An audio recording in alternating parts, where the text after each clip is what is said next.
Hi, everyone. I am going to provide a pre-lecture to this week's material on trauma and the brain. And so I'm going to go ahead and share my screen with you, and we will go through the slides together. So the importance of psychoeducation is really clear in the literature, specifically when talking about trauma, because trauma impacts both the brain and the body and our threat response system. And an awareness of that helps both to normalize the distressing experiences and responses people may notice in their body, but it also can provide insight on the importance of learning self-regulation. So we're going to talk about how to talk to them about what's happening in their brain and body. It also is part of promoting a dual awareness. You may have seen some information about this, that it's important in trauma counseling for clients to be able to both notice internal sensations while staying engaged in surroundings. So that's why we do things like grounding activities to help bring them back to the present, but being able to go back into their memories, back into what's happening within them and then their memories, but also being engaged in the present. So psychoeducation is a tool to help prepare them for that. Okay, so to talk about the brain, we're going to start out general and get more specific. Basically, I want you to think about the brain in three parts. The hindbrain is kind of the back part of our brain, and it's in charge of essential functions such as breathing. The midbrain, and specifically the amygdala, is the alarm system in our brain, and it is often in charge, or thought to be in charge, of our emotions. And then generally the most upper brain, the most sophisticated high order functions such as language and learning new information, thought to be unique to humans, is the forebrain, so this upper part.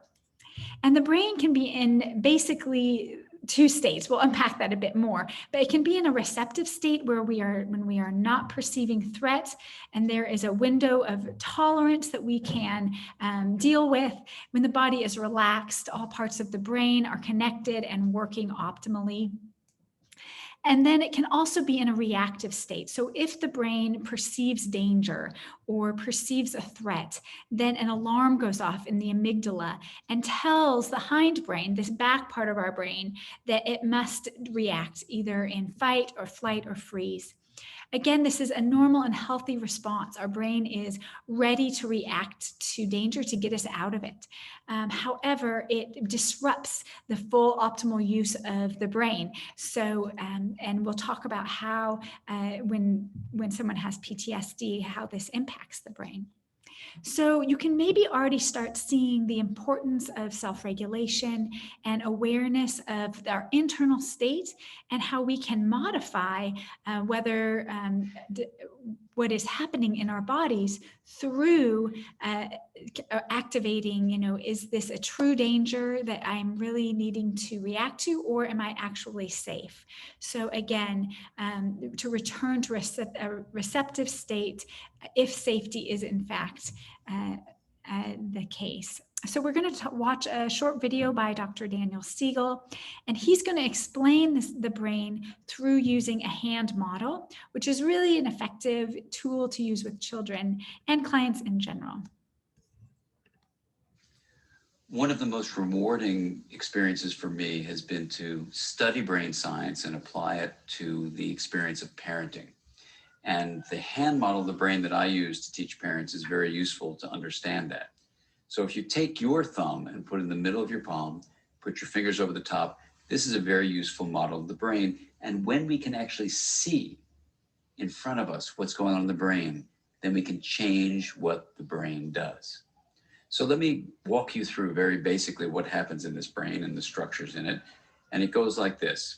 The spinal cord comes up representing the wrist, and then you have coming up into the skull, the brain stem and the limbic area, which work together to help regulate arousal and your emotions and the way you have a fight, flight, freeze response. These are below the cortex, the limbic and brainstem areas, and the cortex is this higher part of the brain that allows us to perceive the outside world, to think and reason. And this frontmost part of the brain, right behind your forehead, so the person's oriented like this, is actually the part that regulates the subcortical, limbic, and brainstem areas. This regulation is very important because sometimes We can have all sorts of things happen in our life. We're tired, we're exhausted, someone pushes a particular emotional button, and we can flip our lids. So rather than being tuned in and connected and balanced and flexible, we can lose all of that flexibility, even lose moral reasoning, and act in ways that are terrifying to others, including our children. Now, you can actually bring yourself back online and come back to the high road and make a repair with your child. And that's important to explain to them. And you can also use this hand model of the brain to explain to children, even as young as 5 and 6, how to understand when their emotions are rising up from the brainstem and limbic areas here, and how it's overriding the prefrontal area and making it so they may be about to flip their lids. So I've had kids come tell me that they're about to go flip their lids and they need a break. They need a timeout. And by even just naming that, they can tame it. And that's the power of using the hand model for ourselves and our children to help us all make sense of what goes on in the emotional communication that we have in the course of day-to-day life. One of the most rewarding experiences. Okay. So in review, he kind of talks about 4 areas, doesn't he, of the brain. The spinal cord goes down from our brain to the rest of our body, and that's represented in our arms.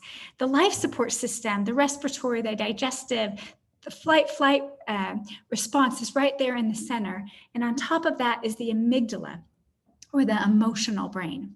And then that thickest part, the prefrontal cortex, that's most developed, kind of goes over that part. And so he's talking about that as a way to explain it to the children and to adults on what happens when, again, our lids are flipped and the emotions override the higher thinking. So when the prefrontal cortex is in charge and activated, it helps with flexibility, adaptability, coherency, energy, and stability. And this is another Dan Siegel acronym, FACES, for you to remember how to explain what is optimal use of our brain. Now, the amygdala detects, again, threat. So when the limbic system in that midbrain within the limbic system is the amygdala, and it is the alarm system of our brain. When it senses fear and it reacts, it tells the rest of the brain, okay, there is a fear, you need to do something about it. It's activated both when there's an actual fear and as a conditioned response. So you see that it is hyperactive with clients with PTSD. Even when there is not a direct threat, the amygdala can be activated. As the dampening conscious part of our brain, the anterior cingulate, which is within the prefrontal cortex, like we talked about, evaluates that threat and provides context for us. So if someone comes up behind me and startles me, I might first have a reaction. My amygdala may say, oh, watch out. Then quickly my anterior cingulate says, it's okay. That's not a real threat. You're actually still safe. So this is the part that we can activate and learn through relaxation to provide some context to the threat that the amygdala is detecting. This part of the brain is impaired in PTSD and is, again, underactive. And we know this through brain imaging. So this is a really exciting development where we can actually see what's happening in the brain through functional magnetic reasoning imaging. It assesses brain activity by examining blood flow. So through this technique, we're able to see what is actually happening on the brain level. I'd encourage you to watch this TED Talk by Dr. Amen in your own time. It really it details brain imaging. In it, he talks about how psychiatry is the only division of medicine that's not looking at the thing that they are treating and assessing. So increasingly, this can happen. And there are even specific treatments associated with brain scans, including neurofeedback and transcranial magnetic stimulation that are explained in your Forbes text. So to break this down a little bit more, neuroimaging, as I has talked about, reveals that the amygdala is hyperactive to threats in PTSD and plays a central role.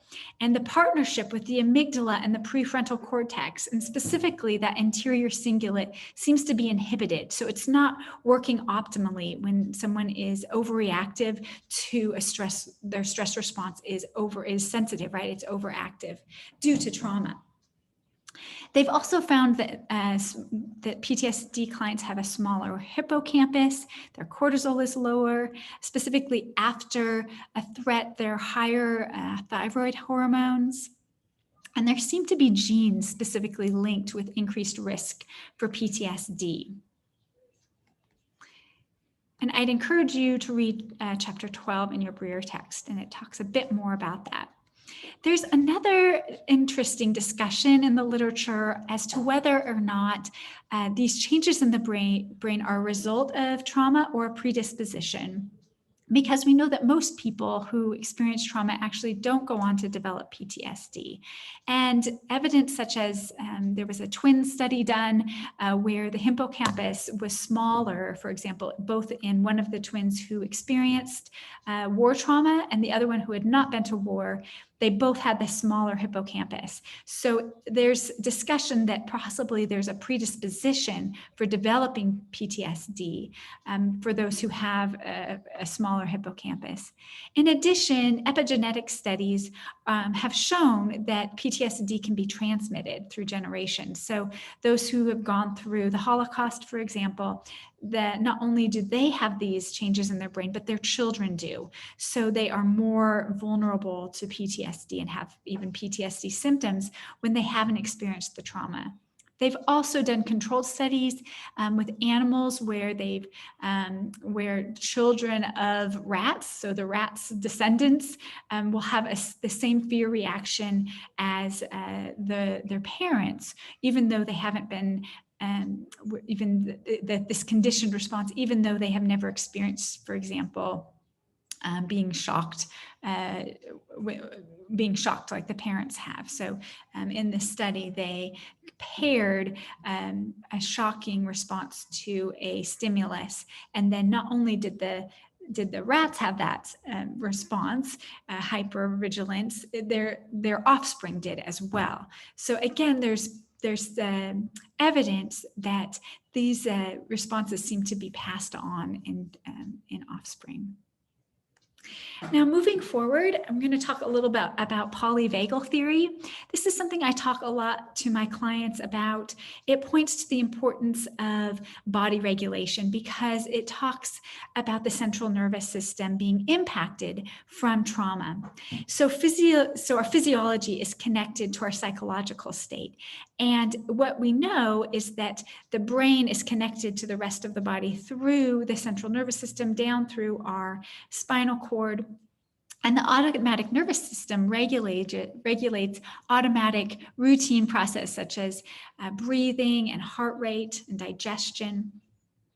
And when we perceive a threat, our sympathetic nervous system is activated. And you can see people when they feel nervous, their eyes dilate, or when they feel afraid, sometimes they even actually get a fist because their body is preparing to either run or to fight because it's perceiving a threat.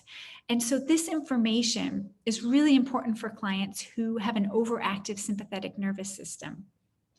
Because although this is a survival mechanism, it also impacts things like digestion and reproductive systems, because when humans perceive a threat, again, all that energy, the blood flow is going to the muscles. It's getting ready to move, the breathing is faster, and this is the fight or flight response.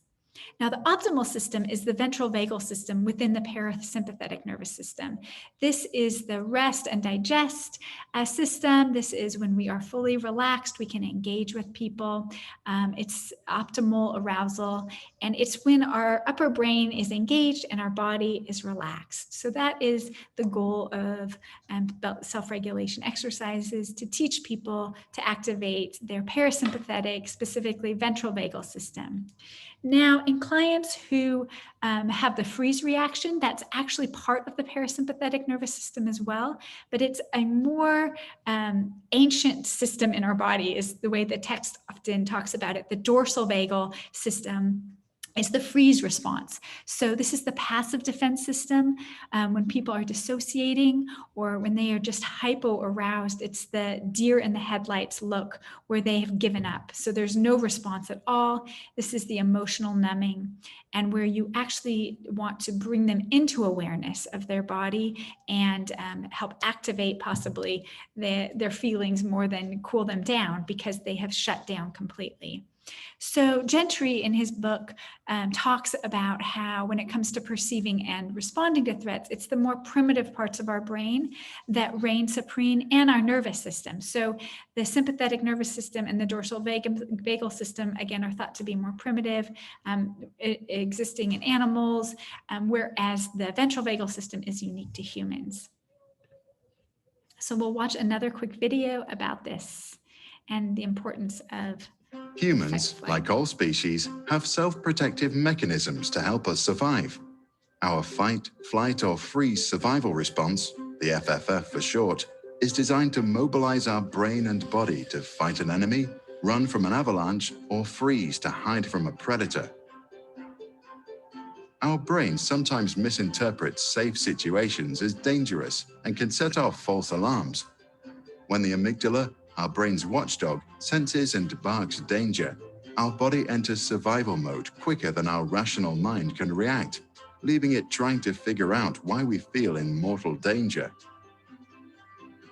When the FFF alarm is sounded, we start to breathe more quickly and shallow, causing hyperventilation, and our heart starts beating very fast. These changes can cause strong chest pain, which many people interpret as symptoms of a heart attack, when in fact it's just a result of the FFF activation, which can be relieved through breathing exercises. As a way of getting you ready for action, blood is diverted towards the major muscle groups. Blood flows away from our digestive system, causing the bladder to relax, and we might feel the need to pee. The mouth goes dry, nausea can occur, and we get the butterflies feeling in our stomach. Blood also rushes from extremities, leaving us with cold hands, but often sweaty palms as the action-ready body starts sweating to avoid overheating. Legs and hands can start trembling and feel weak, while tension starts building in big muscles like the thighs, neck, and shoulders. In our head, FFF alarms cause our brain to focus on negative memories, probably so it can scan them to avoid danger and negative outcomes. We get tunnel vision as our pupils dilate to increase our focus and long vision, but as a result, we lose our peripheral vision. FFF activation also reduces our ability to recognize differences in facial expressions. Too much oxygen and too little CO2 can result in dizziness or lightheadedness, which many people interpret as signs that they might faint. But because fainting is caused by a drastic drop in blood pressure, and because the FFF increases both our heart rate and blood pressure, it's nearly impossible to faint when this happens. Over time, depression, anxiety, and high levels of stress all harm the brain's ability to slow or cancel false FFF activations, causing them to happen more often. Knowing the symptoms of false activations makes it easier to recognize and reduce their effects. At Tankyboxen, you can learn both bottom-up and top-down techniques to reduce false FFF activation. Humans, like all... Okay. In summary, I found a chart on polyvagal theory that this therapist, Judy Jo Walker, had created and posted for all of us to benefit from. So I put it here. I think it explains this, the difference here between the parasympathetic nervous system, the sympathetic nervous system, and the difference between the dorsal vagal parasympathetic part and the ventral vagal complex. So we can see here and talk about the importance of establishing social engagement through a relaxed body, you can look more carefully at this chart as well. So polyvagal theory points to the limits of talk therapy, right? So it's essential that we understand the sympathetic and parasympathetic nervous systems, and that we understand the importance of then safety in the therapy room and in the therapeutic relationship as a foundational mechanism in therapy. So teaching practicing self-regulation techniques and grounding is essential, and polyvagal theory provides the context to be able to do this. In addition, mindfulness techniques are thought to be kind of opposite of the hypoarousal or disengagement that we were talking about in the freeze response, because they promote internal and external awareness. So again, if you're teaching mindfulness or talking about mindfulness, having an understanding of polyvagal theory is important. Part of psychoeducation. Finally, I wanted to just talk a bit about memory. It's also very useful to explain to your clients about the different types of memory. There's both explicit and implicit memory. So explicit memory is conscious and verbal. So if I remember the first day I learned to ride a bike, I'll tell you the color of my bike and where I was and who was with me when I was in first grade, but it's conscious and it's recalled in a narrative. Whereas when I ride a bike, I don't think about it. It's unconscious, it's nonverbal, and it's experienced in my body, and I just do it without thinking about it. Trauma memory can be stored as implicit unconscious memory, and it often comes out in sensations. It comes out in fragments. So maybe people will remember fragments of a story and not the whole thing, often in intense emotions or memories, flashbacks that aren't fully contextualized. So just be aware of that and be able to talk to your clients about the difference between implicit and explicit memory. Also, keep in mind that neither explicit or implicit memory is infallible. So it's not 100% that we get every detail correct, but they're also equally reliable. So that seems to be the conclusion to that discussion of whether or not we can trust implicit memory, that there's enough evidence that yes, it is, it's there and it's as reliable as explicit memory. The Briere text talks about 4 things. They conclude the chapter by a consideration of 4 things when considering neurobiology. First, when we understand how our biological system can be overwhelmed, it helps us understand the importance of titrated exposure, titrated memory processing. Also, it points to the importance of stress regulation through psychological interventions, and specifically in a reduction of arousal. So this can be done through relaxation training and meditation, through dampening that sympathetic nervous system activation if it is overactive, and activating it if it's underactive. Also, the use of medications to reduce comorbid diagnosis such as anxiety, depression, or psychosis should be considered. So always work in that team with prescribers. So that is what I have for you today, and I will look forward to seeing you in class. Please reach out if you have any questions.